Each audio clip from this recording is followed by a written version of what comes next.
Olá, tudo em ordem com vocês? Espero do fundo da minha alma que esteja tudo bem com vocês, com seus familiares, amigos, e que a gente continue tocando a vida apesar dos problemas que vivemos atualmente. Essa aula nós estaremos falando especificamente da colonização na América, promovida pelos espanhóis e também pelos ingleses.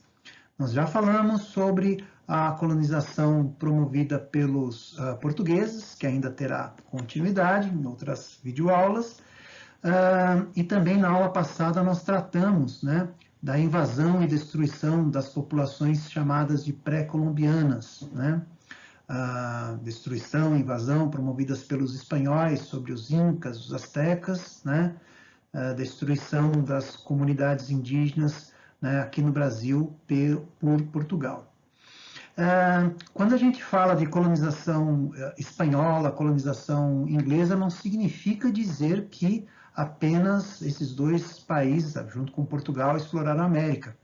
Também tivemos explorações dos franceses, dos holandeses aqui na América, mas por questões de tempo nós estaremos privilegiando, né, as colonizações feitas por Espanha e por Inglaterra. Ok? Então vamos para a aula?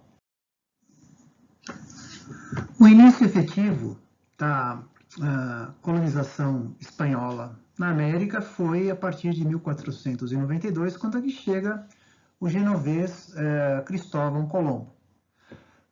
Mas, de fato, o início da exploração aconteceu através dos chamados adelantados, que significa em espanhol adiantados, ou exploradores. O governo espanhol concedia o direito de exploração, né, e conquista a militares como Hernán Cortés e como Francisco Pizarro, que nós já vimos em outras aulas, né? Havia um documento, uma espécie de leis de direitos e deveres desses adelantados e a coroa espanhola através desse documento chamado capitulação. Então essa foi a primeira forma, diríamos assim, de exploração, de colonização da Espanha promovida na América.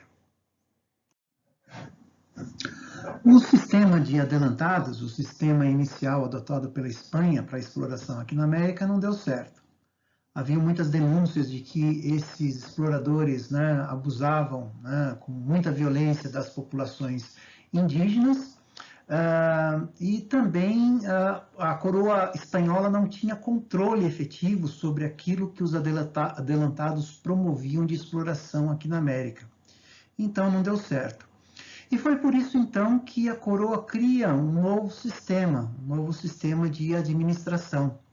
Eles dividiram todo o território em 4 vice-reinos e ligados a esses 4 vice-reinos, né, as 4 capitanias. Então você tem o vice-reino do Prata, o vice-reino do Peru, o vice-reino da Nova Espanha e o vice-reino da Nova Granada. Ligados a esses vice-reinos, as capitanias gerais, né, da Venezuela, de Cuba, da Guatemala e do Chile. Repare que já é um modelo até parecido com o modelo que os portugueses implantaram aqui no Brasil, o modelo de capitanias hereditárias.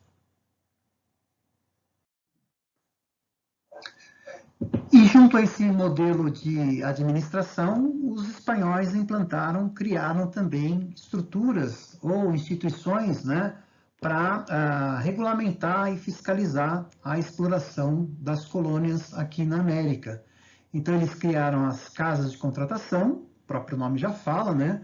Ali que efetivamente seria feito o contrato entre aqueles que estavam interessados em explorar a América e a coroa espanhola. O Conselho das Índias também foi fundado, né? Era um conselho de notáveis que auxiliavam o rei, né, no que diz respeito a decisões importantes sobre o que se acontecia na América.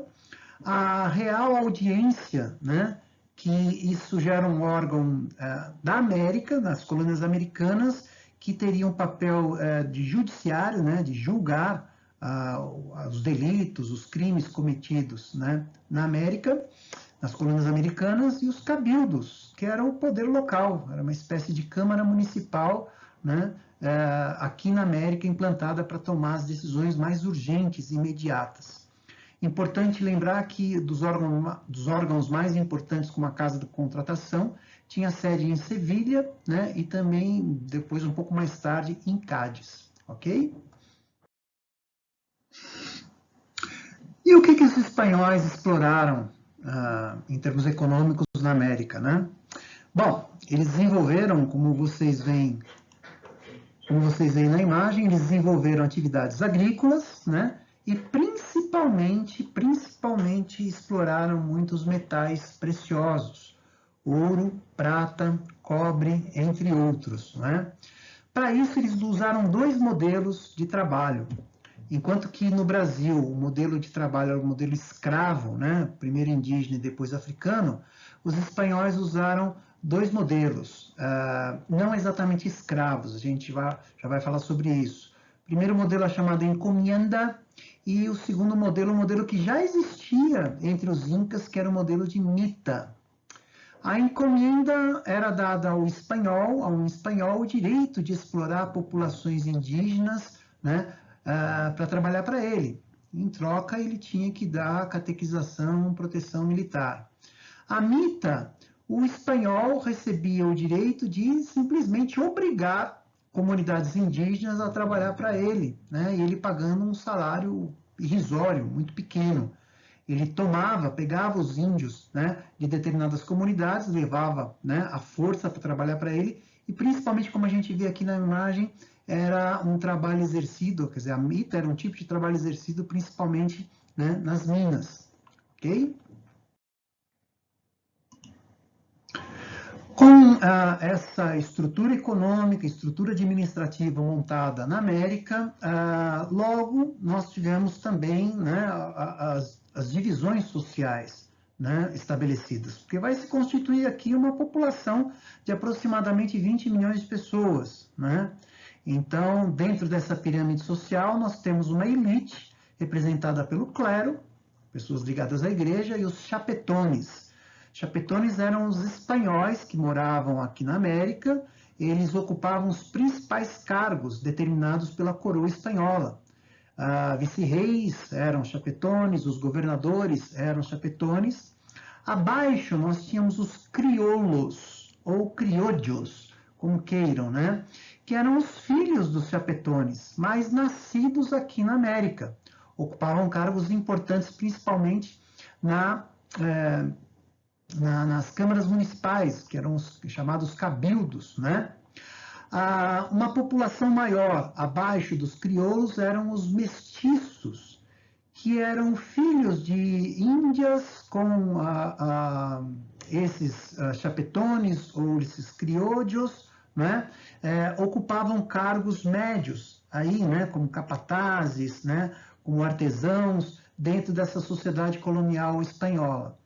E a grande maioria da população era constituída por indígenas, né? Olha aqui, 58% de indígenas. Haviam também uma população negra que era muito pequena, né?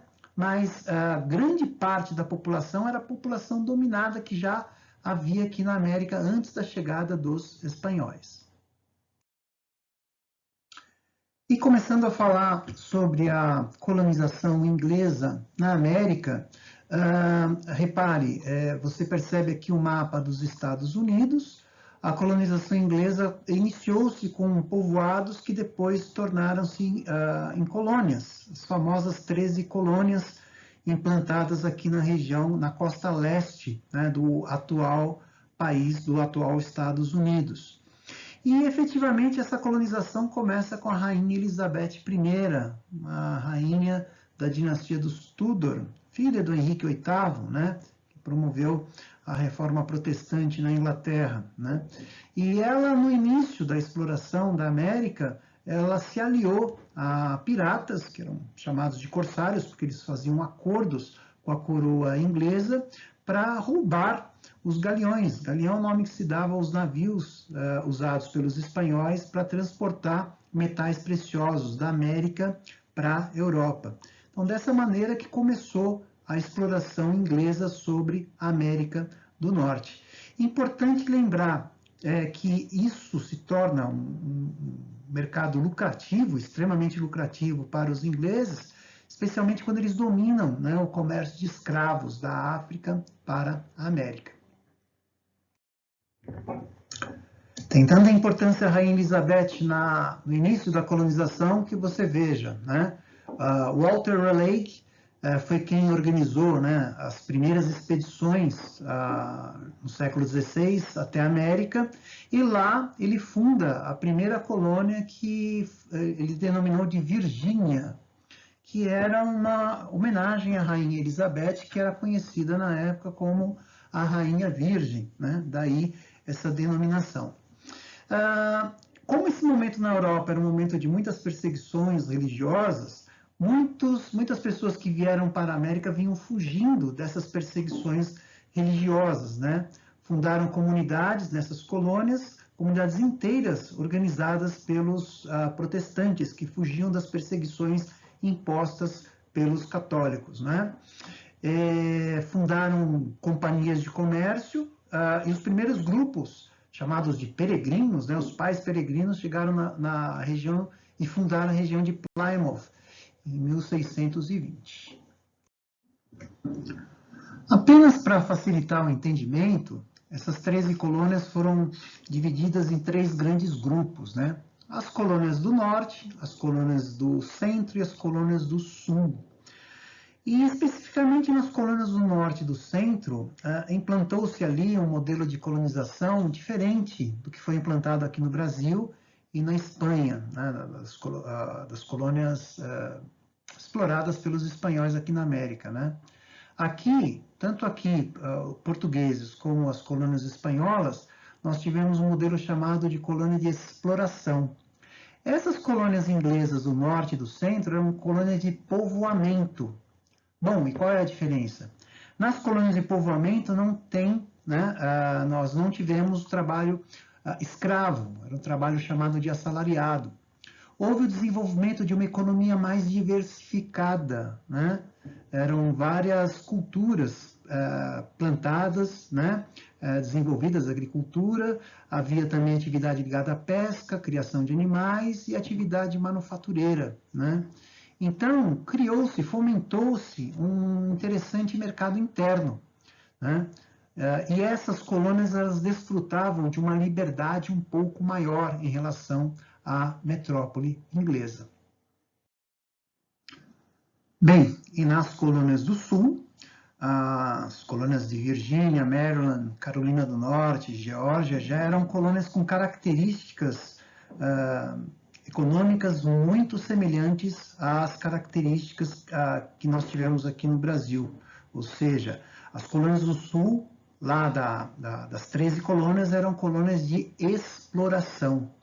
Como a gente vê aqui na imagem, ampla utilização da mão de obra escrava, né? Gigantescas plantações, né? Gigantescas fazendas monocultoras, e boa parte da produção de algodão, tabaco, arroz, né? Era voltada para o mercado externo. Então, nas regiões sul, né, dessas 13 colônias, é que nós tivemos características muito semelhantes, parecidas com a colonização que nós tivemos aqui no Brasil. Daí também a gente entender que boa parte dos conflitos raciais que tivemos no século XX, né, ser nessas antigas colônias do Sul. E se tem alguma coisa que a gente pode falar que foi igual entre espanhóis, portugueses, ingleses, foi a destruição da população indígena na medida que foi avançando a colonização. Você deve conhecer muito bem essa imagem, os presidentes americanos esculpidos numa montanha, né, chamado Monte Rushmore, que fica em Dakota, né? E ao fundo aqui a gente vê uma representação das populações indígenas que foram destroçadas, que foram aniquiladas em sua grande parte na medida em que a colonização inglesa avançava, ok? Bem, é isso. Espero que vocês tenham gostado. Anotem aí as suas dúvidas, participem das aulas online para a gente poder esclarecer as dúvidas e tornar as nossas aulas mais atraentes e mais dinâmicas. Um grande abraço a todos vocês e até a próxima videoaula. Tchau!